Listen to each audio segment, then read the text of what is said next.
Some new dashcam footage obtained by Bloomberg reveals the shocking seconds before a pedestrian was struck and killed by a Tesla using the company's full self-driving technology. Now, this was back in November of 2023. Deirdre Bosa has more on how the video is raising new questions around safety as Tesla gets ready to launch its robotaxis in Austin. Deirdre.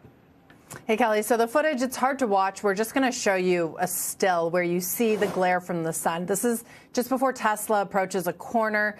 After that, the Tesla keeps going, failing to brake for stop traffic, hazard lights. There's even a person who tries to wave it down.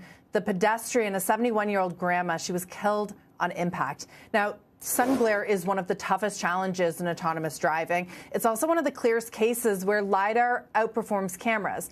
But Tesla relies entirely on vision and code. So there's no lidar, there's no radar. And that makes safety, not speed or scalability, the real test here. Self-driving accidents, they shut down Cruise after $10 billion in funding from GM. It's why Uber abandoned its ambitions in 2020. It's also why Waymo's co-CEO Deirdre told me a few weeks ago that their goal is to outperform human drivers, and why they built their system around redundancy. Now, in Austin, Tesla will face a real-time test of whether its vision-only system is fundamentally flawed in low visibility conditions. And this is something that federal regulators are already investigating. For investors, Kelly, the risks they're mounting to, Musk himself, remember, has said that self-driving is the difference between Tesla being worth a lot or basically zero. Wall Street's already gaming out the downside. Citi this morning writes, if a Tesla robotaxi crashes, Uber shares could benefit. Quote, keep a close eye on the news. That has never been more true as we watch that high stakes rollout this month. Yeah, I saw the video. It's sad. So the proponents of Tesla's system, Deirdre, would argue that the company has made many updates. You know, this technology is constantly being updated. Do you think, based on what we know about the technology today, that that accident could have been avoided if that same exact sequence of events happened again? Or would it have happened if you had lidar, right? I think that's the real question, because Elon Musk has said that the car needs to be as good as a human driver.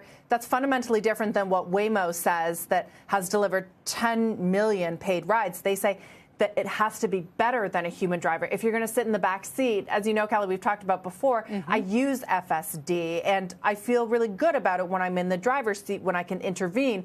But when you have no one in the driver's seat, when you're sitting in the back seat, that's a very, very different proposition. And I can attest to it living here in San Francisco and taking many Waymos, sitting in the back seat with no safety driver, along with many, many people who have that I've talked to. You feel safe. You feel like you can do that. I don't know if that's going to be the case with Tesla. They're starting so small, right? Yeah. For a reason, with just, 10 or less vehicles. But that's going to be the real test here. Investors are so focused on speed and scale, but trust and safety, that's the thing that has shut down self-driving car businesses, in just one accident.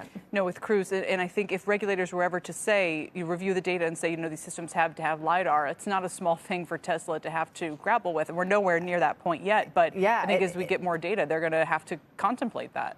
And that hurts the scale argument, right, in one go, because these cars are already on the road, and Elon Musk says you can just flip a switch and turn them into robotaxis. And don't people ultimately say the Waymos cost like $250,000 each, or some crazy number? They are far more expensive, but they are looking towards new fleets, way less expensive fleets. The cost of lidar is coming down as well. And, Sundar Pichai, along with the co-CEO of Waymo, has talked about personal ownership. That is on the horizon, I think, sooner than people understand for a Waymo. All right, Deirdre, thanks. We appreciate it. For now, Deirdre Bosa.